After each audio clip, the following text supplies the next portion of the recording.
وہ اس پوزیشن میں نہیں تھی، پر اب تو سب کو بتا سکتی تھی کہ میں بے گناہ ہوں۔ وہ اس واقعے کے بعد پہلی بار اپنی بھڑاس نکال رہا تھا۔ تم ایک کام کرو، سب سے پہلے یہ پتہ لگاؤ کمرے میں اس وقت کون تھا۔ نظریں سامنے خرگوش پر تھیں جو دھیرے دھیرے جال کی طرف بڑھ رہا تھا۔ میں اب کیسے پتہ لگاؤں کہ اس دن کمرے میں کون تھا؟ وہ غصے سے بولا۔ میری زندگی تباہ ہو گئی، سب کے سامنے میری ماں کو شرمندہ ہونا پڑا۔ اب صرف کرن ہے جو کچھ کر سکتی ہے۔ یہ تمہاری غلطی ہے جو دوسروں پر بھروسہ کیے بیٹھے ہو۔ اپنے اوپر بھروسہ کرتے تو سوچتے کہ اس دن گھر پہ کون تھا، صبح سے گھر پر کیا کچھ ہو رہا تھا، ایک ایک فرد کو کٹہرے میں کھڑا کر کے سوچتے۔ لو اب کی بار شکار تم کرو۔ بندوق عریش کے ہاتھ میں پکڑا دی۔ عریش اس لیے تیار نہیں تھا، وہ اس کی باتوں میں کھویا ہوا تھا۔ بندوق ہاتھ میں پکڑی اور نشانہ تیار کیا۔ سوچو، سامنے تمہارے مجرم ہے، عمران احمد اس کی کان میں دھیرے سے بولا۔ عریش نے نشانہ باندھا اور پہلی بار میں ہی اس کا شکار کر دیا۔ عمران احمد سے زیادہ عریش کو حیرت ہوئی۔ آخر تم نے ثابت کر دیا کہ تم ایک آرمی آفیسر کے بیٹے ہو۔ گڈ، عمران نے مسکرا کر کہا۔ عریش بھاگتا ہوا خرگوش کے پاس پہنچا۔ عمران احمد بھی ادھر آیا اور خرگوش کو ڈبے میں ڈالا۔ عریش خوشی سے بھنگڑا ڈالنے لگا۔ عمران احمد پہلی بار اسے اتنا خوش دیکھ رہا تھا، وہ بھی مسکرانے لگا۔ شام ہو چکی تھی، دونوں گھر کے لیے نکل پڑے۔ سارا راستہ عریش خوشی سے بولتا رہا، وہ چپ چاپ اسے سنتا رہا۔ گھر آ کر بابا جی اور اماں جی کو اپنے شکار کے بارے میں بتانے لگا۔ بابا جی، عمران احمد اور عریش ٹی وی کے آگے بیٹھ گئے۔ پاس لکڑیاں جلا کر کمرے کو گرم کیا ہوا تھا، وہ تینوں باتوں میں مصروف ہو گئے۔ اماں جی نے بڑی مہارت سے خرگوش کی کھال کو علیحدہ کیا اور گوشت کو پکنے کے لیے رکھ دیا۔ انہوں نے گوشت کا مسالہ پہلے سے تیار کر لیا تھا، ساتھ میں آٹا گوندا اور روٹیاں پکانے لگیں۔ جب سالن تیار ہوا تو روٹیاں اور سالن باہر لے آئیں۔ آج گھر میں خوب محفل لگی ہوئی تھی۔ بابا جی اپنے جوانی کے قصے سنانے لگے، کس طرح انہوں نے ہرن کا شکار کیا تھا۔ عریش اور عمران احمد بہت غور سے ان کی باتیں سننے لگے۔ سالن واقعی بہت مزے کا پکا تھا۔ عریش جب سے آیا تھا پہلی بار سے اتنا کھلا ملا تھا۔ کھانا کھانے کے بعد وہ اپنے کمرے میں آ گیا، فریش ہو کر نائٹ ڈریس پہنا اور بیڈ پر آ کر لیٹ گیا۔ کھڑکی سے باہر نظر پڑی، اب ٹھنڈی ہوائیں چل رہی تھیں۔ آج وہ بہت خوش تھا، اسے عمران احمد کی باتیں یاد آئیں۔ اس وقت کمرے میں کون تھا؟ وہ صرف کرن کا نہیں، تمہارا بھی مجرم ہے۔ میں اپنے مجرم کا ضرور پتہ لگاؤں گا، وہ ہم دونوں کا نہیں، میری ماں کا بھی مجرم ہے۔ اپنی آنکھیں بند کر لی۔ اسے یاد آ رہا تھا کہ کس طرح جب وہ اپنے بچپن میں رک رک کر بولتا تھا تو اس کی ماں نے اسے قرآن مجید پڑھنے بھیجا تھا۔ وہ روز صبح اور شام تلاوت کرتا۔ قرآن کی تلاوت سے اسے کتنا فائدہ ہوا تھا۔ آنٹی راحیلہ کی دوسری شادی کے بعد ولید صاحب نے اس کی تھراپی کروائی تھی، جس کی وجہ سے وہ آہستہ آہستہ ٹھیک ہو گیا تھا۔ عریش اب یہاں کافی خوش رہنے لگا تھا۔ عمران احمد سے اس کی بہت اچھی دوستی ہو گئی تھی۔ بابا جی اور اماں جی اس کا بہت خیال رکھتے تھے۔ یونیورسٹی سے آنے کے بعد وہ اکثر عمران احمد کی بک شاپ پر چلا جاتا اور وہاں بیٹھ کر کتابیں پڑھتا۔ اسے زندگی کا ایک مقصد مل گیا تھا جسے اس نے ہر حال میں پورا کرنا تھا۔ کوکر کی سیٹی کی آواز پورے کچن میں گونجی۔ اس نے سیٹی سائڈ پر کر دی۔ پریشر کوکر سے نکلتا دھواں پورے کچن میں پھیل گیا۔ جب دھواں ختم ہوا تو اس نے ڈھکن کھولا، کوکر کو سنک پر رکھا اور اس میں سے گرم پانی نکال دیا۔ کانٹے کی مدد سے آلو نکالے اور انہیں پلیٹ میں رکھ دیا۔ گرم گرم آلوؤں کے چھلکے اتارے اور انہیں ڈش میں ڈال کر میش کیا۔ پھر ان میں مسالے ڈال کر ہاتھ سے اچھی طرح سے مکس کیا۔ چولہا جلایا تو توا رکھا، فریج سے آٹا نکالا اور آلو کے پراٹھے بنانے لگی۔ زندگی اتنی جلد بدل جائے گی، الماش کے وہم و گمان میں بھی نہیں تھا۔ اسے سزا ملنے کے بعد پتہ چلا کہ اس کا جرم کیا ہے۔ عظیم بھائی کی شادی سے ایک دن پہلے اس کا بورڈ کا آخری پیپر تھا۔ وہ اس دن کتنی خوش تھی، اس کے سارے پیپرز کتنے اچھے ہو گئے تھے، پر وہ فکر مند بھی تھی۔ کیا ابو اور بھائی اسے آگے پڑھنے دیں گے؟ اس کی شادی کروا کر ان کا تو جیسے بوجھ اتر گیا ہو۔ کالی شلوار کے ساتھ کھلا اے لائن فراک پہنا ہوا تھا جو اس کے گھٹنوں سے نیچے آتا تھا۔ بالوں پر تیل لگایا ہوا تھا۔ چھوٹے سے کچن میں چولہے کے آگے کھڑی پورے گھر کے لیے ناشتہ بنا رہی تھی۔ سر پر دوپٹہ لیا ہوا تھا کیونکہ ساسو ماں کی بیٹی اپنے شوہر اور بچوں سمیت آئی ہوئی تھی اور اکلوتے داماد جی پردے کے معاملے میں بہت سخت تھے۔ کہنے کو تو اکلوتی نند تھی پر 10 نندوں کے برابر تھی۔ ہر دوسرے روز اپنے بچوں کے ساتھ یہاں آ کر رہتی۔ اے بہن، جلدی جلدی ہاتھ چلاؤ، میرے بچے اور میاں بھوکے بیٹھے ہیں۔ شیطان کو یاد کیا تو شیطان حاضر۔ نند صاحبہ ایک ہاتھ کمر پر رکھ کر نخرے سے بولی۔ سفید ٹراؤزر کے ساتھ لال رنگ کی اونچی شرٹ پہنی ہوئی تھی، گلے میں ایک اسکارف تھا، دونوں ہاتھ سونے کی چوڑیوں سے بھرے ہوئے تھے، میک اپ بھی فل کیا ہوا تھا، پیروں میں ہیل والی جوتی پہنی ہوئی تھی۔ بس 10 منٹ میں لا رہی ہوں۔ الماش کی کیا مجال اس کے آگے کچھ بولتی۔ ساتھ میں دہی رکھنا بھول نہ جانا، بعد میں اچھی سی چائے بنا دینا، اندر الائچی ڈالنا نہ بھولنا۔ بالوں کی لٹکان کے پیچھے کر کے بولی۔ کل بھی تمہاری اس بھول کی وجہ سے مجھے کتنی شرمندگی ہوئی تھی۔ جی، آج یاد رکھوں گی۔ گرما گرم پراٹھا پلیٹ میں نکالا اور دوسرا پراٹھا توے پر ڈال دیا۔ آج موسم بہت اچھا ہے، ہم دوپہر کا کھانا باہر کھائیں گے۔ تم ایسا کرنا، رات کے لیے بریانی بنا لینا، بچوں کا بڑا دل کر رہا ہے۔ یہ کہہ کر ٹی وی لاؤنج میں چلی گئیں۔ اس نے فٹافٹ پراٹھے تیار کیے اور میز پر رکھ دیے۔ پراٹھوں کے ساتھ مکھن، دہی اور چٹنی رکھنا نہیں بھولی تھی۔ وہ سب آ کر ناشتہ کرنے لگے تو وہ دوبارہ کچن میں گھس گئی اور چائے بنانے لگی۔ جب چائے بن گئی تو کپوں میں ڈال کر باہر سب کو سرو کر کے آئی۔ میز سے برتن اٹھائے اور کچن میں لا کر سنک میں رکھ دیے۔ چولہا صاف کیا، پھر ان برتنوں کے ڈھیر کو دھونے لگی۔ اس نے ناشتہ کیا یا نہیں کسی نے نہیں پوچھا۔ خیر یہ سوال تو اس کے اپنے گھر میں بھی اس سے کوئی نہیں پوچھتا تھا۔ برتن دھو کر فارغ ہوئی تو ساس کا حکم جاری ہوا کہ بچوں کو تیار کر دے، وہ بھی ساتھ گھومنے جائیں گے۔ ساس کے حکم پر عمل کرتے بچوں کو لے کر کمرے میں چلی گئی۔ سب سے بڑا بیٹا 14 سال، اس سے چھوٹا 10 سال اور سب سے چھوٹا 5 سال کا تھا۔ ساسو ماں کے 3 پوتے تھے اور ان سب کا انہیں بہت غرور تھا۔ اس نے بڑے 2 بچوں کے کپڑے استری کر کے انہیں دیے، چھوٹے کو واش روم لا کر نہلایا۔ وہ تینوں تیار ہو گئے تو اپنی دادی اور پھپھو کی فیملی کے ساتھ باہر گھومنے چلے گئے۔ الماش گھر پر اکیلی تھی۔ فریج سے مرغی نکال کر باہر رکھی، بالٹی میں پانی بھرا اور فرش دھویا۔ فرش دھونے کے بعد کچن میں آ کر پیاز کاٹا اور بریانی کا مسالہ تیار کیا۔ کچن کے کام سے فارغ ہوئی تو بچوں کا کمرہ صاف کیا۔ ناشتے میں بچا ہوا پراٹھا اور چائے کا کپ لے کر بچوں کے کمرے میں آئی، زمین پر آلتی پالتی مار کر بیٹھ گئی اور کھانا کھانے لگی۔ اس کی شادی کو 5 ماہ ہو گئے تھے، تب سے اس کی یہی روٹین تھی، سارا دن گھر کا کام کرتی۔ ان کو تو جیسے مفت کی نوکرانی مل گئی تھی۔ اگر کبھی اس کا شوہر ہنس کر بول لیتا تو ساسو ماں سرخ آنکھوں سے اسے گھورنے لگتی۔ بچے بھی اس سے بہت بدتمیزی سے بات کرتے، کوئی ان کو منع نہیں کرتا۔ ایک بار اس نے ان کو بدتمیزی کرنے سے منع کیا تو ان کی دادی نے شور مچا دیا، سوتیلی ماں بچوں پر ظلم کر رہی ہے۔ ایسا اس لیے کیونکہ ساسو ماں اپنے بیٹے اور بچوں کو اپنے قابو میں رکھنا چاہتی تھیں۔ جب سے اس کی شادی ہوئی تھی، اس کے گھر والے ایک بار بھی اس سے ملنے نہیں آئے تھے اور نہ ہی فون پر اسے رابطہ کیا تھا۔ الماش کو اس سے کوئی فرق نہیں پڑتا تھا۔ اسے بھی تو ابھی تک یہ نہیں پتا تھا کہ اس کا شوہر آفتاب کیا کام کرتا ہے۔ اس کی رات کی جاب تھی، صبح آتا تو سو جاتا، دوپہر کو اٹھتا تو سارا وقت اپنی ماں کے پاس گزارتا۔ ویسے الماش اس بات سے بہت خوش تھی کہ آفتاب اسے ٹائم نہیں دیتا۔ اس نے کھانا ختم کیا تو برتن کچن میں رکھ دیے، دھونے والے کپڑے اوپر والی منزل پر لائی اور مشین لگا کر کپڑے دھونے لگی۔ مشین سٹارٹ کی اور پاس پڑی کرسی پر بیٹھ گئی۔ اپنے ہاتھ کی لکیروں کو دیکھنے لگی۔ کیا اس کی ساری زندگی ایسے گزر جائے گی؟ اس کا خواب تھا کہ وہ تعلیم حاصل کر کے پروفیسر بنے، پر اب تو اس کی زندگی بس سسرال کی خدمت میں گزر جائے گی۔ میرا کون دشمن ہے جس نے میرے ساتھ یہ سلوک کیا؟ کس نے میرے کمرے میں وہ گفٹ اور موبائل رکھا تھا اور مجھ پر الزام لگایا تھا کہ میں پچھلی شام اس کے ساتھ تھی؟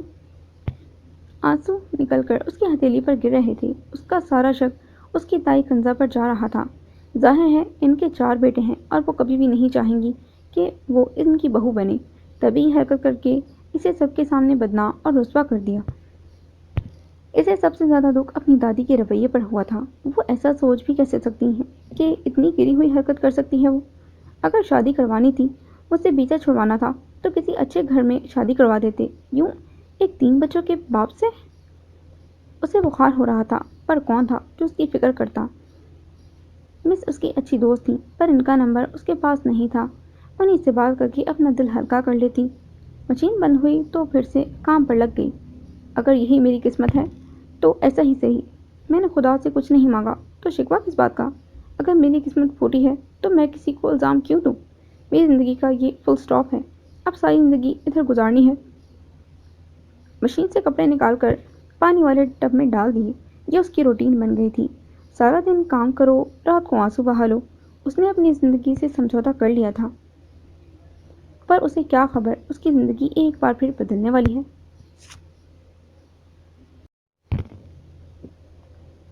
لندن میں ایک چھوٹے سے فلیٹ میں ساری فیملی ایڈجسٹ ہو گئی تھی۔ فائزہ کالج جاتی اور قاسم اسکول جاتا۔ ولید صاحب زیادہ وقت پاکستان میں گزارتے۔ اپنے کاروبار کے سلسلے میں آنٹی راحیلہ گھر کے پاس ایک شاپ پر جاب کرتی تھیں۔ وہ گھر میں سارا وقت فارغ رہتی تھیں، اس لیے اپنے شوہر کی اجازت سے جاب کرنے لگی تھیں۔ لندن کی زندگی ان سب کے لیے بہت مصروف تھی، ہر کوئی اپنے کاموں میں بزی رہتا۔ جب ولید صاحب لندن ہوتے تب سب مل کر ایک ساتھ کھانا کھاتے یا پھر گھومنے پھرنے جاتے۔ وقت اسی طرح گزر گیا۔ فائزہ نے یونیورسٹی پاس کر لی اور جاب شروع کر لی۔ قاسم اب یونیورسٹی میں پہنچ چکا تھا۔ راحیلہ آنٹی کافی بیمار پڑ گئیں تو ولید صاحب اپنی ساری فیملی کو لے کر پاکستان آ گئے۔ انہوں نے فائزہ کا رشتہ پکا کر لیا تھا اور جلد ہی اس کی شادی کر دینی تھی۔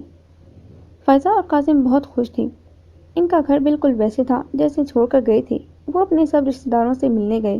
اتنے سالوں بعد بھی سب خفا تھے اور عریش کو برا بھلا کہنا نہیں چھوڑا تھا۔ شام کا وقت تھا۔ آنٹی راحیلہ اپنی بالکنی میں بیٹھی ہوئی تھیں۔ سردی کا موسم تھا۔ شلوار قمیض کے اوپر سویٹر پہنا ہوا تھا، سر پر دوپٹہ لیا ہوا تھا، ہاتھ میں کافی کا کپ تھا۔ کپ سے بھاپ اڑ کر ان کے چشمے پر پڑ رہی تھی۔ وہ دور آسمان میں ڈوبتے سورج کو دیکھ رہی تھیں۔ اچانک اپنے پاس ایک سایہ محسوس ہوا۔ جب چہرہ اوپر کیا تو سامنے ایک لڑکا کھڑا دونوں ہاتھ سینے پر لپیٹ کر کھڑا تھا۔ اس نے جینس کی پینٹ کے اوپر کالے رنگ کا لانگ کوٹ پہنا تھا۔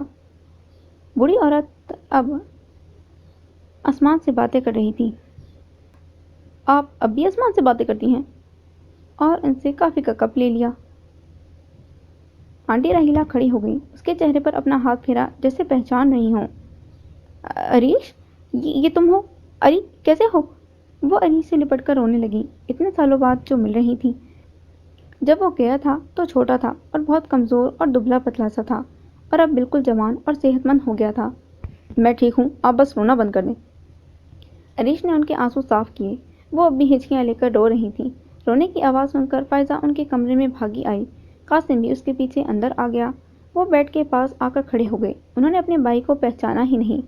وہ ان دونوں سے لمبا لگ رہا تھا۔ عریش اپنی امی کو کمرے میں لے کر آیا اور بالکنی کا دروازہ بند کر دیا۔ فائزہ کے سر پر پیار دیا اور دونوں بھائی گلے لگ کر ملے۔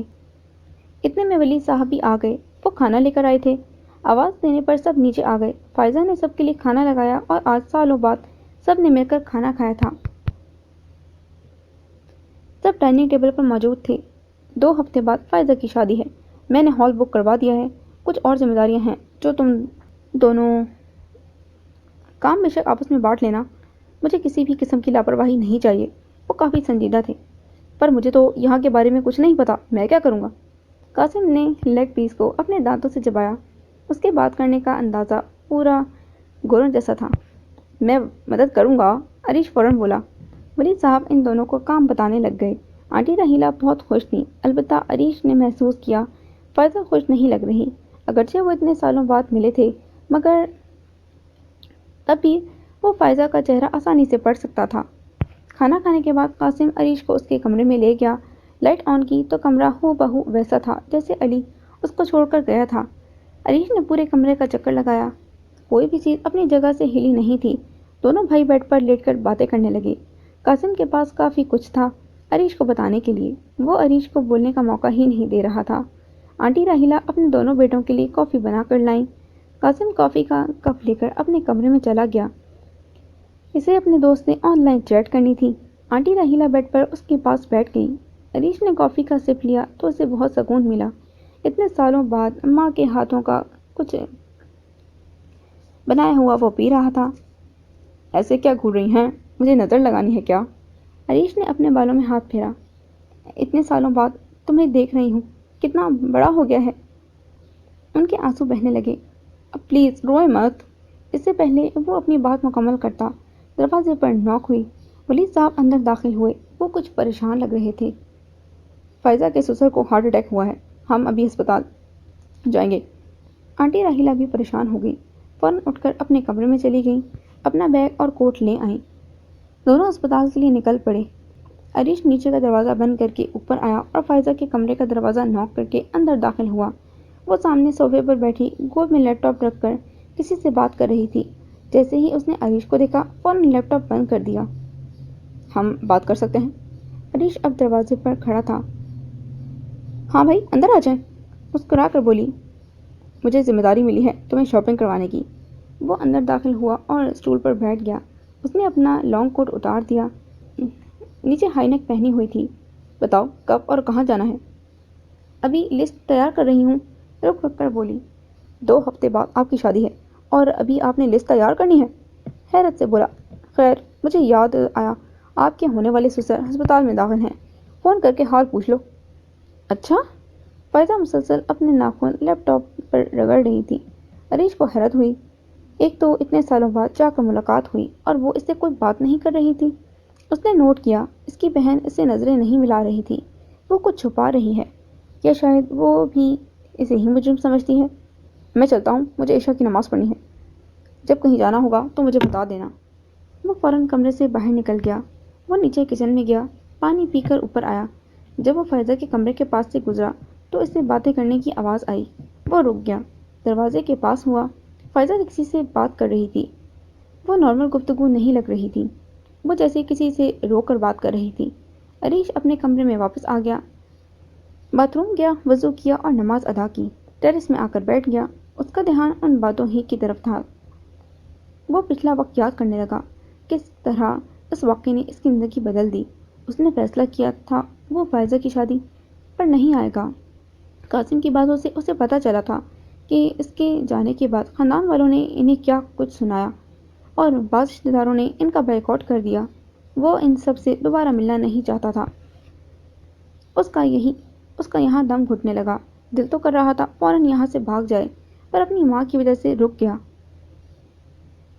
گاڑی کی آواز آئی، وہ اپنے کمرے سے باہر آیا۔ ولی صاحب اور آنٹی راحیلہ گھر آ چکے تھے۔ قاسم بھی اپنے کمرے سے باہر آ گیا۔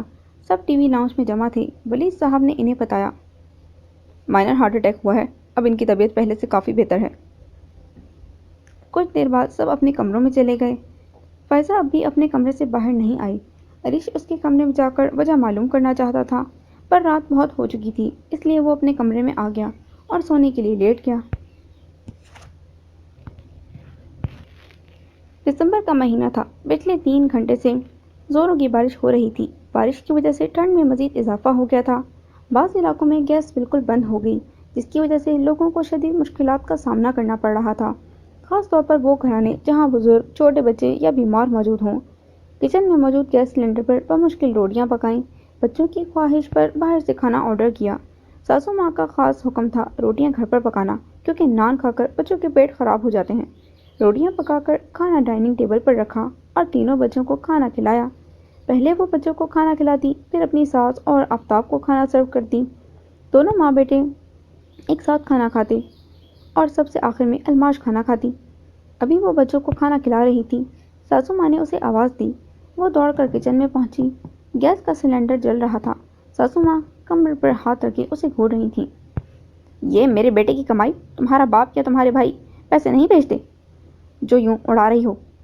اسے حیرت ہوئی، اسے اچھے سے یاد تھا وہ چولہا بند کر کے گئی تھی، ایسی لاپرواہی وہ نہیں کرتی تھی۔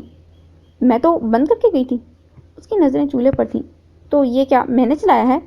وہ گرج کے بولی، یا خود بخود جل گیا؟ اب کیا ہو گیا؟ کس بات کا شور ہے؟ آفتاب زینے اتر کر نیچے آیا اور دروازے میں کھڑا ہو گیا۔ وہ سوٹ ٹائی میں ملبوس تھا، ہاتھ میں کوٹ پکڑا ہوا تھا، بالوں کو جیل لگا کر سیٹ کیا ہوا تھا۔ پرفیوم کی خوشبو پورے کچن میں پھیل چکی تھی۔ الماش پاس کھڑی تھی، کھلی شلوار کے اوپر پرانی قمیص پہنی ہوئی تھی جس پر سالن کے نشان لگے ہوئے تھے، پیروں میں پھٹی ہوئی جرابیں تھیں، چہرے کو کالی چادر سے کور کیا ہوا تھا۔ اس سے پہلے وہ اپنے بیٹے کو شکایت لگاتی، بچوں کی آواز سنائی دی۔ وہ دوبارہ باہر کو بھاگی۔ سب سے چھوٹے بیٹے نے اپنے اوپر چٹنی گرا لی تھی، اس کے سارے کپڑے گندے ہو گئے تھے اور وہ کرسی پر کھڑا پانی پی رہا تھا۔ اس نے اپنے کپڑے گیلے کر لیے تھے۔ الماش نے فوراً اسے کرسی سے نیچے اتارا۔ دادی کرسی پر اپنے بڑے دونوں پوتوں کے پاس آ کر بیٹھ گئی۔ آفتاب اپنا ایک ہاتھ کرسی پر رکھ کر اس پر چلانے لگا۔ ایک کام تم سے نہیں ہوتا، فوراً جا کر اس کے کپڑے بدلو، اگر سردی کی وجہ سے بیمار پڑ گیا تو پھر اپنا حشر دیکھنا۔ بچوں کے ابا نے اپنا حکم صادر کر دیا۔ وہ ہمیشہ اس سے بدتمیزی سے بات کرتا۔ الماش اسے کمرے میں لے گئی۔ بڑے دونوں بیٹے بھی شکایتیں لگانے لگے کہ وہ ان سے پیار نہیں کرتی، ان کو کھانا کھانے کو نہیں دیتی، جو دادی اور پھپھو نے سکھایا تھا وہی ان بچوں نے بولنا تھا۔ وہ ان کے لیے ماں تھوڑی تھی، وہ ان کے لیے تو ایک کام والی تھی۔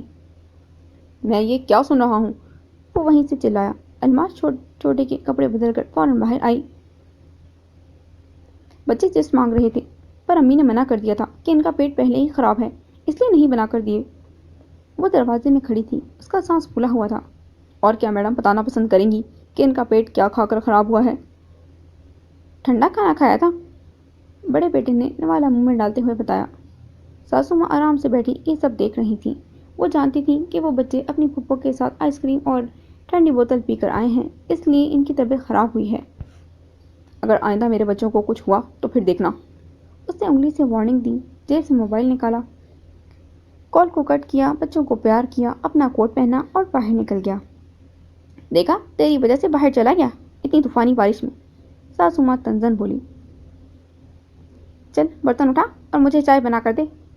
اٹھ کر اپنے کمرے میں چلی گئی۔ بچے بھی ٹی وی دیکھنے لگ گئے۔ کالے دوپٹے والی نے برتن اٹھا کر کچن میں رکھے، ساس کو چائے بنا کر دی اور ٹھنڈے پانی سے برتن دھونے لگی۔ کھڑکی سے باہر دیکھا، بارش اب بھی ہو رہی تھی۔ اسے یاد آیا اس نے گیس بند کی تھی، پھر چولہا کس نے چلایا تھا؟ اسے کچن سے نکل جانے کے بعد آفتاب ہی کچن میں آیا تھا۔ اس نے ایسا کیوں کیا ہوگا؟ اس کا جواب وہ اچھے سے جانتی تھی، اور یہ پہلی بار نہیں ہوا تھا۔ آفتاب اس طرح تیار ہو کر باہر جائے۔ وہ ہر وقت فون پر کس سے باتیں کرتا ہے، اسے سب خبر تھی۔ اپنی نند اور ساس کی باتوں سے اسے پتہ چلا تھا کہ آفتاب اپنی کسی کزن کو پسند کرتا ہے۔ اسے طلاق ہو چکی تھی اور اب دوبارہ اس سے رابطے میں ہے۔ کچن سے فارغ ہونے کے بعد پانی کی بوتل لے کر اپنے کمرے میں آ گئی۔ بچے اب بھی ٹی وی دیکھ رہے تھے اور رضائی لے کر بیڈ پر لیٹے ہوئے تھے۔ آنکھیں بند کی تو اپنی امی کا چہرہ سامنے آ گیا۔ الماش تو ان کی بیٹی تھی، بالکل ایک چھوٹے سے خرگوش کی طرح، اس ہی کی طرح بڑی بڑی آنکھیں۔ اس کی امی اس کی دو پونیاں بناتی تھیں، بالکل خرگوش کے بڑے بڑے کانوں کی طرح۔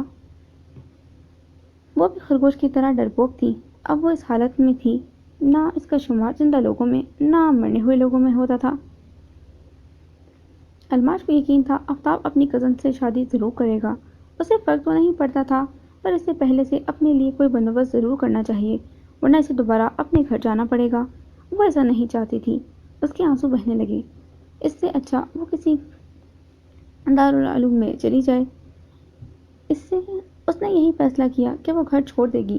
اس کے چلے جانے سے فرق تو کسی کو نہیں پڑے گا، تو ادھر رہنے کا کیا فائدہ؟ وہ کتنی دیر آنسو بہاتی رہی۔ کاش ماما آپ زندہ ہوتی، میں بھی آپ کے گھر پر ہوتی۔ ماما مجھے بہت ڈر لگتا ہے، پلیز مجھے یہاں سے لے جائیں۔ اپنے آنسو صاف کیے، سر میں درد مزید بڑھ گیا، دوا کا اثر ہونے لگا اور وہ سو گئی۔ اس کی یہ خواہش بھی جلد پوری ہونے والی تھی۔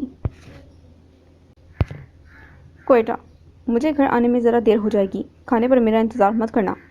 تم پچھلے پورے ہفتے سے گھر دیر سے آ رہے ہو، ایسا کون سا کام ہے جس کی وجہ سے تم رات کو دیر سے گھر آتے ہو؟ میں جلدی میں ہوں، آ کر بات کروں گا۔ اپنے کوٹ کے بٹن بند کیے اور بیگ کندھے پر ڈالا۔ عمران احمد، کیا بات ہے؟ مجھے بتاؤ تو صحیح، میں تمہاری ماں ہوں۔ اماں جی نے چائے کا کپ میز پر رکھا اور کرسی پر بیٹھ گئی۔ دونوں ماں بیٹے کچن میں موجود تھے۔ عمران احمد دیوار کے ساتھ ٹیک لگا کر کھڑا تھا۔ اس کی نظر زمین پر تھی۔ جینس کی پینٹ کے اوپر چیک والی شرٹ پہنی ہوئی تھی، پیروں میں بھورے رنگ کے بوٹ تھے۔ کالے رنگ کے کوٹ کو ہاتھوں میں لیے وہ دونوں بازو سینے سے باندھے کھڑا تھا۔ بال بکھرے ہوئے تھے۔ وہ اچھا خاصا لمبا اور چوڑا انسان تھا۔ اماں جی دونوں بازو میز پر رکھ کر لہسن چھیل رہی تھیں۔ ان کی نظریں اپنے بیٹے پر تھیں۔ دکان کی وجہ سے مصروف ہوں، ابھی جلدی دکان پر پہنچنا ہے۔ اس نے بات ٹال دی اور باہر نکل گیا۔ پہلے عریش کے کمرے میں گیا، پھر تھوڑی دیر بعد گھر سے باہر نکل گیا۔ ماں جی کچن کی کھڑکی سے سب دیکھ رہی تھیں۔ اس کے جاتے ہی اماں جی فوراً عریش کے کمرے میں پہنچی۔ صبح کا وقت تھا، وہ یونیورسٹی کے لیے تیار ہو رہا تھا۔ اماں جی کو دیکھ کر ان کے پاس بیڈ پر بیٹھ گیا۔ مجھے تم سے ایک کام ہے، کیا تم میرا ایک کام کرو گے؟ جی آپ حکم کریں۔ مجھے عمران احمد کی بہت فکر ہو رہی تھی، تم اس سے پوچھو کہ کیا ہوا ہے، شاید تمہیں ہی کچھ بتا دے۔ آپ پریشان نہ ہو، میں اس سے بات کروں گا۔ عریش نے انہیں تسلی دی، ان سے اجازت لے کر یونیورسٹی کے لیے نکل پڑا۔ اماں جی بھی گھر کے کاموں میں مصروف ہو گئیں۔ یونیورسٹی پہنچ کر عریش نے پہلے اپنی کلاسز اٹینڈ کی، پھر عمران احمد کو تلاش کیا اور اسے لائبریری میں نظر آیا۔ وہ اسے لائبریری میں نظر آیا۔ اس کے آگے چند کتابیں پڑی ہوئی تھیں، شاید نوٹس بنا رہا تھا۔ اس سے پہلے عریش اس میز کے پاس پہنچتا، ایک لڑکی عمران احمد کے پاس آ کر بیٹھ گئی۔ عریش ادھر ہی رک گیا۔ اس نے شیلف سے ایک کتاب اٹھائی اور اس میز سے کچھ دور بیٹھ گیا۔ اس لڑکی نے جینس کے اوپر سبز رنگ کا پھولوں والا ٹاپ پہنا ہوا تھا، گلے میں اسکارف تھا، بالوں کی ہائی پونی ٹیل بنائی ہوئی تھی۔ اس کی بڑی بڑی آنکھیں تھیں، سیدھے ہاتھ میں کافی زیادہ دھاگے بندھے ہوئے تھے۔ وہ دونوں آپس میں کسی بات پر بحث کر رہے تھے۔ عریش کی ایک نظر کتاب پر اور دوسری نظر ان دونوں کی باتوں پر تھی۔ وہ لڑکی کسی بات پر ناراض لگ رہی تھی۔ کچھ دیر بعد اس لڑکی نے اپنی کتابیں اٹھائیں، کرسی کو زور سے پیچھے کیا، بیگ پکڑا اور وہاں سے پیر پٹکتی چلی گئی۔ عمران احمد دونوں بازو سینے پر باندھے، ٹانگ پر ٹانگ رکھے اسے دیکھ رہا تھا۔ اس کے جانے کے بعد وہ سر جھکا کر بیٹھ گیا۔ عریش نے اپنا بیگ پکڑا اور بہت آرام سے چلتا ہوا عمران احمد کے سامنے والی کرسی پر بیٹھ گیا۔ کافی اچھی پرفیوم کی خوشبو ہے۔ عریش نے گہری سانس لی۔ تم یہاں کیا کر رہے ہو؟ اس وقت تمہاری کلاس ہوتی ہے نا؟ آج موسم کافی اچھا ہے تو اس لیے کلاس چھوڑ دی۔ ویسے بھی یونیورسٹی میں فیئر ویل پارٹی کی تیاری چل رہی ہے تو میں ادھر آ گیا۔ وہ انگڑائی لے کر بولا۔ میری کلاس شروع ہونے والی ہے، تم بیٹھو، میں چلتا ہوں۔ وہ اپنی کتابیں سمیٹنے لگا۔ میں بحث کے موڈ میں نہیں ہوں، یہ بتاؤ وہ لڑکی کون تھی اور یہ سب کب سے چل رہا ہے؟ مجھے اب تک خبر کیوں نہیں ہوئی؟ میز پر اپنا ہاتھ مار کر بولا۔ مجھے ان تینوں سوالوں کے جواب چاہیے۔ نہ دوں تو؟ وہ ادھر ہی رک گیا۔ مجھے لگا ہم دوست ہیں تو سوچا تمہاری مدد کر دوں۔ عریش نے فوراً سیدھا ہو کر بیٹھتے ہوئے کہا۔ چل اچھا ہو گیا تم خود آ گئی، میرے ساتھ چل، مجھے ذرا کام ہے۔ اپنا بیگ لے کر چل پڑا۔ عریش نے جلدی سے اپنا بیگ پکڑا اور اس کے پیچھے بھاگا۔ ہم کہاں جا رہے ہیں؟ کسی کا حساب پورا کرنا ہے۔ یعنی پھر کسی کی چترول کرنی ہے؟ تم نے تو اسے اپنی ہابی ہی بنا لی ہے، اب کس کی شامت آئی ہے؟ دونوں گراؤنڈ میں پہنچے۔ عمران احمد نے بائک سٹارٹ کی، عریش اس کے پیچھے بیٹھ گیا۔ بائک لے کر یونیورسٹی سے باہر آ گیا۔ بائک کی سپیڈ کافی تیز تھی۔ دو لوگوں کو سبق سکھانا ہے، کافی دیر سے میری ان پر نظر تھی اور دوبارہ شہر آئے ہیں۔ وہ لڑکی کون تھی؟ عریش کی سوئی وہیں اٹکی ہوئی تھی۔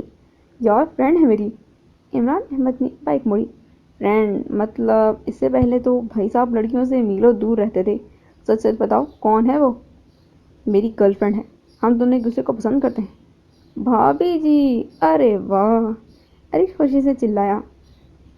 عمران احمد نے ایک جگہ بائک روکی، دونوں بائک سے اترے۔ یہ ایک بازار تھا اور یہاں کافی رش تھا۔ تم ادھر رکو، میں ابھی آتا ہوں، آس پاس نظر رکھنا۔ عمران نے اسے کچھ ہدایت دی اور گلیوں کے اندر غائب ہو گیا۔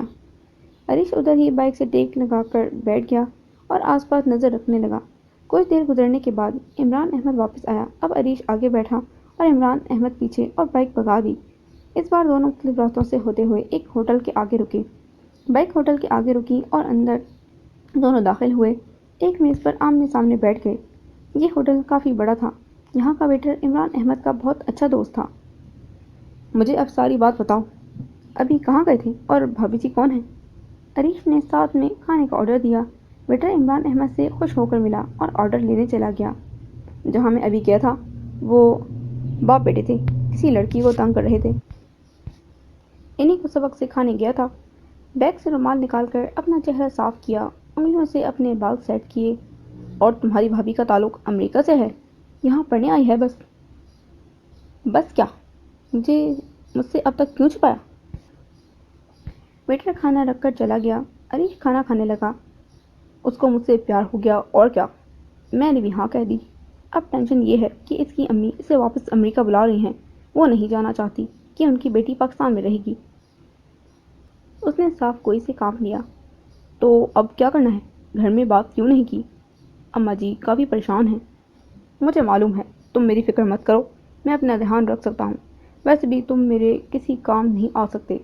ابھی عمران کی بات مکمل نہیں ہوئی تھی، ایک نقاب پوش آدمی ہوٹل میں داخل ہوا۔ اس نے عمران احمد پر نشانہ باندھا۔ عمران احمد کی پشت اس کی طرف تھی۔ اس سے پہلے کہ وہ فائر کرتا، عریش فوراً کھڑا ہوا۔ وہ فائر عریش کو لگ گئے۔ وہ آدمی اس وقت بھاگ گئے۔ وہاں ہوٹل میں بھگدڑ مچ گئی۔ عریش ادھر زمین پر گر گیا۔ ایک پل میں اس کا پورا جسم خون میں نہا گیا۔ فرش سارا لال ہو گیا۔ عمران احمد کی آنکھیں پھٹی کی پھٹی رہ گئیں۔ عریش اس کے پاس زمین میں خون سے لت پت پڑا تھا۔ عمران نے فوراً اسے گود میں اٹھایا اور باہر بھاگا۔ اس کی قسمت اچھی تھی کہ سڑک پر اسی وقت اسے ٹیکسی مل گئی۔ اسے فوراً اندر ڈالا اور خود ساتھ بیٹھ گیا۔ ڈرائیور نے ٹیکسی ہسپتال کی طرف دوڑا دی۔ عمران احمد نے جیب سے رومال نکالا اور اس کے زخموں پر رکھ دیا۔ خون مسلسل بہہ رہا تھا۔ عمران کے سارے کپڑے بھی خون سے بھر گئے۔ وہ تو بے ہوش ہو چکا تھا۔ وہ اسے ہوش میں لانے کی کوشش کر رہا تھا۔ آخرکار وہ قریبی ہسپتال پہنچ گئے۔ اسے ایمرجنسی میں اندر لے جایا گیا۔ عمران نے فارم فل کیا اور ٹینشن سے آئی سی یو کے باہر چکر لگانے لگا۔ اس کا رنگ اڑ گیا تھا۔ اسے اپنی آنکھوں پر یقین نہیں آ رہا تھا۔ اتنے میں وہی ویٹر عمران اور عریش کے بیگ ہوٹل سے لے کر آ گیا۔ وہ خود جلدی سے ہوٹل چھوڑ کر آیا تھا۔ عمران احمد نے اس سے فوراً موبائل لے کر اپنے ایک دوست کو کال ملائی۔ وہ دونوں ادھر بیٹھ گئے۔ جب آئی سی یو کا دروازہ کھلا اور نرس باہر آئی، اس کا خون کافی بہہ گیا ہے، جلدی سے بلڈ کا انتظام کریں۔ وہ یہ کہہ کر واپس چلی گئی۔ عمران احمد کے پسینے چھوٹنے لگے۔ اپنے 2-4 دوستوں کو فون کیا۔ تقریباً 15 منٹ بعد خون کا انتظام ہو گیا۔ اس کا آپریشن اب بھی جاری تھا۔ پولیس بھی ادھر آ گئی اور تفتیش کرنے لگی۔ عمران کے دوستوں نے انہیں ہینڈل کیا۔ وہ اس کنڈیشن میں نہیں تھا کہ ان کے سوالوں کے جواب دے سکتا۔ اسے یہ بھی فکر تھی کہ گھر کیا بتائے گا۔ وہ سر جھکا کر کرسی پر بیٹھ گیا، اپنے ہاتھ کی انگلیاں مروڑنے لگا۔ وہ لگاتار درود شریف پڑھ رہا تھا۔ اس کے دوست پاس ہی بیٹھے تھے۔ شام ہو چکی تھی جب ڈاکٹر باہر آیا۔ کیسا ہے میرا بھائی؟ عمران احمد کی سانسیں رکی ہوئی تھیں۔ ابھی تو خطرے سے باہر ہے، پر کمزوری بہت ہے۔ ابھی اس کو آبزرویشن میں رکھا ہے۔ صبح کو ٹیسٹ ہوں گے، پھر مزید کچھ پتہ چلے گا۔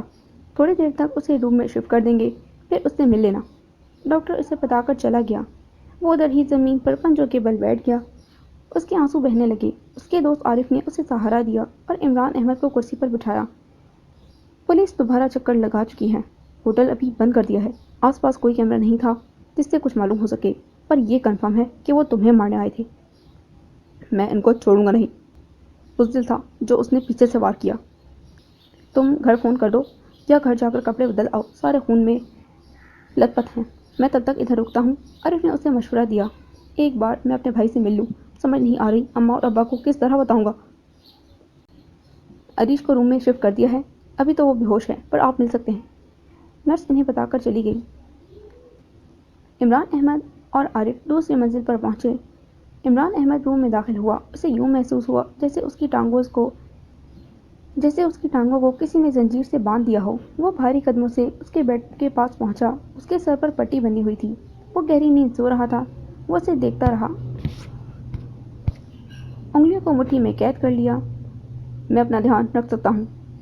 اس کے اپنے آخری الفاظ اس کے کانوں میں بار بار گونج رہے تھے۔ وہ غلط تھا۔ عریش نے بھائی ہونے کا حق ادا کیا تھا۔ عارف کمرے میں آیا اور اسے باہر لے گیا۔ دیکھ، گھر جا، اپنے والدین کو سچ بتا دے۔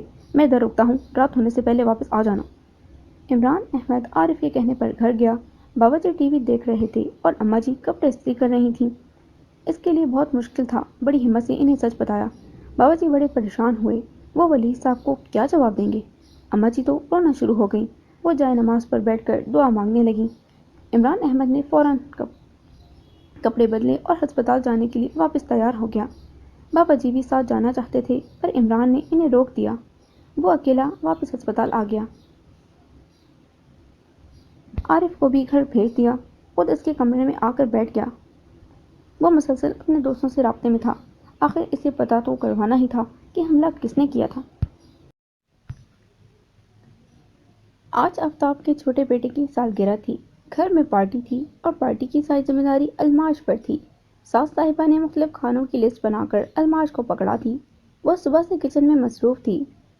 نند کل رات کو ہی اپنے بچوں کے ساتھ پہنچ چکی تھی۔ پہلے اس نے گھر کی صفائیاں کی، پھر بچوں کا کمرہ صاف کیا، ان کے کپڑے استری کیے۔ پارٹی بڑی تھی تو کھانا بھی اس حساب سے ہی زیادہ بننا تھا۔ سردی کی وجہ سے گیس کا مسئلہ تھا، پر ساس اور نند کی ہدایت تھی کھانا اسی پر ہی تیار ہوگا۔ آفتاب کی بہن کی شادی اپنی خالہ کے گھر ہوئی تھی، جس کا فائدہ وہ اٹھاتی۔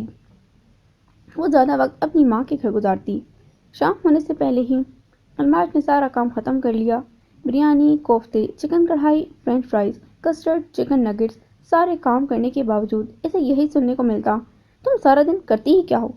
الماس نے آگے سے کبھی جواب نہیں دیا، وہ ہمیشہ خاموش ہو جاتی۔ اب تو آفتاب اس پر ہاتھ بھی اٹھاتا۔ ساس اور نند ہمیشہ یہی طعنے مارتی، نہ جانے اس کے گھر والوں نے اس کا رشتہ کیوں کر دیا، ان کا بیٹا اتنا خوبصورت ہے۔ ادھر آفتاب کو بھی اپنی خوبصورتی کا بہت غرور تھا۔ شام کو سب پارٹی میں جمع تھے، گھر مہمانوں سے بھرا ہوا تھا۔ الماس نے بچوں کو تیار کر دیا تھا، خود اس نے پرانے کپڑے پہنے ہوئے تھے۔ حلیے سے وہ کام والی لگ رہی تھی۔ کیک ماموں لے کر آئے تھے، اسے ٹیبل پر رکھ دیا۔ بس اب آفتاب کا انتظار تھا۔ بچے بار بار اپنے والد کو فون کر رہے تھے۔ الماس کچن کے دروازے کے پاس کھڑی تھی، گیٹ کھولنے کی آواز آئی۔ آفتاب بھاگتا ہوا اندر آیا، اس کا حلیہ بگڑا ہوا تھا۔ وہ سیدھا الماس کے آگے کھڑا ہو گیا، سب اسے دیکھنے لگے۔ سب سے زیادہ حیرت الماس کو ہوئی، کیونکہ اس کے ابا انکل فرقان اور بھائی عظیم بھی ساتھ میں تھے۔ اس رات تم کس کے ساتھ تھی؟ آفتاب پاگلوں کی طرح زور سے چلایا۔ الماس کے پیروں تلے زمین نکل گئی، وہ بت بن گئی۔ انکل فرقان اور عظیم دونوں ہال کے دروازے میں سر جھکائے کھڑے تھے۔ کیا ہوا ہے آفتاب بیٹا؟ اماں کی پیچھے سے آواز آئی۔ آپ کو پتہ ہے یہ اپنے یار کے ساتھ پکڑی گئی تھی، تبھی اس کے والدین نے اس کی شادی مجھ سے کر دی تھی۔ اس نے جیسے سب پر بم پھوڑا تھا، وہ بلند آواز میں سب کو بتا رہا تھا۔ تبھی تو میں اس کے گھر والوں کو ساتھ لایا ہوں، تاکہ ان کی بیٹی کے کرتوت سب کو بتاؤں۔ یہ باتیں سن کر الماس کی آنکھوں کے آگے اندھیرا آ گیا، اس کو چکر آیا، دروازے کے ہینڈل سے سہارا لیا۔ مجھے تو پہلے سے ہی شک تھا، اس کو دھکے دے کر نکالو اس گھر سے۔ ساس کمر پر ہاتھ رکھ کر ناک چڑھا کر بولی۔ آفتاب نے اسی وقت سب کے سامنے اسے طلاق دے دی۔ الماس پر جیسے بجلی گری، وہ پھٹی پھٹی آنکھوں سے آفتاب کو دیکھ رہی تھی۔ پورے گھر پر سناٹا چھا گیا، اس کا ماضی ایک بار پھر اس کے سامنے آ گیا۔ اپنی بیٹی کو لے جائیں یہاں سے، میرے بیٹے کے لیے عشقوں کی کمی نہیں۔ آفتاب کی ماں اپنا ہاتھ اٹھا کر بولی۔ آفتاب نے اس کا بازو پکڑ کر زور سے باہر کو دھکا دیا، وہ ہال میں فرش پر جا گری۔ نکل جاؤ میرے گھر سے، اپنی بیٹی کو لے جائیں یہاں سے، ورنہ پورا محلہ اکٹھا کر لوں گا۔ عظیم آگے بڑھا، اسے بازو سے اٹھایا، وہ ابھی تک سکتے کی حالت میں تھی۔ بمشکل اپنے پیروں پر کھڑی ہوئی۔ انکل فرقان فوراً گھر سے نکل گئے، عظیم بھی پیچھے چل دیا۔ الماس کھڑی ہوئی، دماغ فل گھوما ہوا تھا، ایک نظر پلٹ کر سب پر ڈالی، گہری سانس لی، اپنے آنسوؤں کو روکا اور لنگڑاتی ہوئی گھر سے باہر نکل گئی۔ گھر سے باہر قدم رکھا، رات کا اندھیرا ہر طرف پھیلا ہوا تھا۔ اچانک زور سے بادل گرجے۔ عظیم بھائی گلی کے کونے پر ہاتھ باندھے کھڑے تھے، اس نے ان کا چہرہ نہیں دیکھا، وہ چپ چاپ چلتی رہی۔ ابا تو نظر آئے ہی نہیں۔ اس کی حالت ایسی تھی جیسے کسی مسافر کو بیچ راستے اتار دیا ہو اور اسے نہ راستہ معلوم ہو اور نہ منزل۔ وہ سڑک پر چلنے لگی، بجلی چمکی اور ٹھنڈی ہوا چلنے لگی۔ اس نے ایک سویٹر پہنا ہوا تھا، پیروں میں جرابیں نہیں تھیں، بالوں کا جوڑا بنایا ہوا تھا جو 2 دن پہلے بنایا تھا۔ کام کی مصروفیت کی وجہ سے بالوں میں کنگھی بھی نہیں کی تھی، سر پر ایک شال تھی۔ آس پاس بہت سی گاڑیاں ہارن بجاتی گزر رہی تھیں، سڑک پر دکانوں پر رش تھا۔ اس نے نظر اٹھا کر ان دکانوں پر ڈالی، وہاں ایک بوڑھا آدمی غبارے بیچ رہا تھا۔ وہ کہاں جا رہی تھی، اسے ذرا ہوش نہیں تھا، وہ تو بس چلتی جا رہی تھی۔ ہلکی ہلکی بوندا باندی شروع ہو گئی، اس کے بال ہوا سے اڑنے لگے، ایسے لگ رہا تھا جیسے کسی قید سے آزاد ہو کر آئی ہو، اسے نئی زندگی ملی ہو۔ سڑک پر شور، ٹھنڈی ہوا، گاڑیوں کا شور، اسے سب اچھا لگ رہا تھا۔ اتنے میں ایک رکشا اس کے پاس آ کر رکا، وہ ادھر رک گئی۔ اندر عظیم بھائی بیٹھے تھے، وہ اس گھر میں دوبارہ نہیں جانا چاہتی تھی، پر اتنی رات کو وہ جاتی کہاں؟ خاموشی سے رکشے میں بیٹھ گئی، ابا تو پہلے ہی جا چکے تھے۔ رکشا سٹارٹ ہوا اور اپنی منزل کی طرف روانہ ہوا۔ اس کی نظر سڑک پر تھی، بارش ہونے لگی، ایک پل میں ساری سڑک گیلی ہو گئی۔ اشارہ لال ہوا تو رکشا رکا، بارش کے قطرے اس کے چہرے پر پڑ رہے تھے، اتنی سخت سردی میں بارش سے اسے راحت مل رہی تھی۔ رکشا دوبارہ چل پڑا اور اب اس کے گھر کے باہر رکا، وہ آرام سے اتری۔ عظیم بھائی نے پیسے دیے، چابی سے گیٹ کھولا اور فوراً اندر چلا گیا۔ وہ بارش سے بھیگ چکی تھی۔ اس نے گھر کے اندر قدم رکھا، بجلی زور سے چمکی، پورا صحن روشن ہو گیا۔ اس کی حالت آگے کنواں پیچھے کھائی والی تھی۔ گھر میں جائے تو مصیبت، اگر گھر سے چلی جائے تو مصیبت۔ وہ کتنی دیر اس بارش میں کھڑی رہی۔ فیصلہ کرنا مشکل تھا کہ کیا کرے۔ اس نے فیصلہ کر لیا۔ وہ واپس مڑی، دروازے کے لاک پر ہاتھ رکھا۔ کسی نے اس کے کندھے پر ہاتھ رکھا۔ کہاں جا رہی ہو؟ اندر چلو۔ بھابھی کی آواز تھی۔ انہوں نے اس کا بازو پکڑا اور اسے اندر کھینچ کر لے گئی۔ وہ گھر کے اندر داخل ہوئی۔ سامنے ٹی وی لاؤنج میں اس کی نظر دادی پر پڑی۔ وہ اسے گھور رہی تھی۔ نہ سلام نہ دعا، بس دادی اتنا بولی، لے آئی ہو طلاق؟ کروا دیا نا ذلیل ہمیں پورے خاندان میں، پڑ گئی تیرے کلیجے میں ٹھنڈ۔ بکواس کی تھی، واپس مت آنا۔ دادی بس کریں، بھابھی بولی، ابھی تو آئی ہے۔ ہاں تو کون سا مارکا مار کے آئی ہے؟ طلاق لے کر آئی ہے۔ وہ اس کا باپ روتا ہوا اندر گیا ہے، ابھی بھی اندر بیٹھا رو رہا ہے، منحوس لڑکی۔ وہ غصے سے اٹھی، اسے گالیاں دیتی ہوئی اندر کمرے میں چلی گئی۔ الماش خاموشی سے کھڑی رہی۔ شاید وہ کڑوی باتوں کی عادی ہو چکی تھی۔ اب تو وہ طلاق یافتہ تھی، اسے تو بہت کچھ اب برداشت کرنا تھا۔ ادھر آؤ۔ بھابھی اسے لے کر اس کے کمرے میں چلی گئی۔ کمرے کی لائٹ آن کی۔ اس کا کمرہ بالکل ویسا ہی تھا۔ اسے کرسی پر بٹھایا۔ سردی سے اس کا جسم کانپ رہا تھا۔ بھابھی نے اس کی الماری کھولی، الماری سے اس کے سردیوں کے کپڑے نکالے۔ یہ لو، جاؤ واش روم میں فوراً اپنے کپڑے بدل کر آؤ۔ ساتھ میں اسے تولیہ پکڑایا۔ وہ لنگڑاتی ہوئی واش روم میں چلی گئی۔ اس کے جسم پر چوٹوں کے نشان تھے۔ وہ نہا کر باہر نکلی۔ آسمانی رنگ کی موٹی شلوار قمیض پہنی ہوئی تھی۔ کمرے میں ہیٹر چل رہا تھا۔ وہ ہیٹر کے پاس کرسی پر بیٹھ گئی۔ ہیٹر کی گرمی سے اسے پورے جسم کو سکون محسوس ہوا۔ کندھے پر تولیہ تھا۔ دروازہ کھلا، بھابھی اندر داخل ہوئی۔ ان کے ہاتھ میں کھانے کی ٹرے تھی۔ وہ ٹرے الماش کے پاس اسٹڈی ٹیبل پر رکھ دی۔ تم نے اپنا سویٹر کیوں نہیں پہنا؟ بیڈ سے اس کا سویٹر اسے دیا اور اسے زبردستی پہنایا۔ یہ گرم دودھ پیو، اس سے پہلے کہ ٹھنڈا ہو جائے۔ ٹرے سے دودھ کا گلاس اٹھا کر اسے پکڑا دیا۔ اس نے وہ گلاس پکڑا اور ایک گھونٹ میں پی لیا۔ گرم دودھ پینے سے اسے راحت ملی۔ بھابھی نے اس کے گیلے بال خشک کیے اور اس کے بالوں میں کنگھی کی۔ وہ سر جھکا کر بیٹھی رہی۔ تمہارے لیے کھانا لائی ہوں، کھانے سے ناراض نہیں ہوتے، کھانا کھا لو۔ اس کے ہاتھ سے دودھ کا گلاس لیا۔ بعد میں دوا کھا لینا، صبح بات کریں گے۔ انہوں نے تولیہ ہوک پر ڈالا، کمرے سے باہر چلی گئی اور دروازہ بند کر دیا۔ الماش کو حیرت ہوئی، اتنے عرصے بعد کسی نے اس سے اچھے سے بات کی تھی، پر بھابھی کیوں اس کی اتنی فکر کر رہی تھی؟ ٹیبل پر نظر پڑی، کڑی چاول پکے ہوئے تھے۔ یہ اس کی پسندیدہ ڈش ہوتی تھی۔ اب تو جو ملے وہ کھا لیتی تھی۔ دل تو نہیں کر رہا تھا، بھوک بھی بہت سخت لگ رہی تھی۔ پلیٹ میں کھانا ڈالا اور کھانا کھانے لگی۔ لے آئی طلاق، لے آئی طلاق، دادی کے الفاظ اس کے کانوں میں گونج رہے تھے۔ بڑی مشکل سے کھانا کھایا۔ اس کے جسم میں کچھ جان آئی۔ پلیٹ میز پر رکھ دی، بیڈ سے جرابیں اٹھا کر پہنی، کرسی کے اوپر سے شال کی اور اوڑھ کر دوبارہ کرسی پر بیٹھ گئی۔ وہ کتنی دیر سر جھکائے بیٹھی رہی۔ آنسو اس کے گالوں پر ہوتے ہوئے زمین پر گرنے لگے۔ الماش کی عمر 18 سال ہو گئی۔ اس طلاق کے ساتھ اس نے اپنی زندگی گزارنی تھی۔ اپنے آنسو صاف کیے، چل کر کھڑکی کے پاس گئی، کھڑکی کھولی، ٹھنڈی ہوا کا جھونکا اندر آیا۔ ہوا سے اس کا سارا وجود لرز رہا تھا۔ بارش ابھی تک ہو رہی تھی۔ بارش میں صحیح سے نظر تو نہیں آ رہا تھا، پر آنٹی آمنہ کے گملے ابھی تک ویسے ہی بڑے تھے۔ اس نے کھڑکی بند کر دی، لائٹ آف کی، رضائی لی اور اپنے بیڈ پر لیٹ گئی۔ عجیب کشمکش کا شکار تھی۔ خوش ہو کہ اس نے جہنم سے جان تو چھڑا لی، یا روئی کہ دوسری جہنم میں طلاق لے کر آ گئی؟ وہ تو کسی کو شکایت کا موقع نہیں دینا چاہتی تھی۔ اس گھر میں اس کے ساتھ کیا سلوک ہوا تھا، کیسے بات بات پر اس کی بے عزتی ہوتی تھی۔ گھر کا سارا کام کرنے کے باوجود اسے ذلیل کیا جاتا تھا۔ اس کا شوہر اسے مارتا تھا۔ بچوں کی نظر میں وہ صرف ایک کام والی تھی۔ اپنی آنکھیں بند کر لی۔ کتنا اچھا ہوتا اگر اس نے کوئی ڈراؤنا خواب دیکھا ہوتا۔ وہ آنکھیں کھولتی اور سب ٹھیک ہو جاتا۔ وہ کس طرح اپنے باپ کا سامنا کرے گی، کس طرح دنیا کو فیس کرے گی؟ ابھی تو اسے عدت بھی پوری کرنی ہے۔ زندگی میں اس کے لیے اور کتنے امتحانات باقی ہیں، وہ سوچتے ہوئے سو گئی۔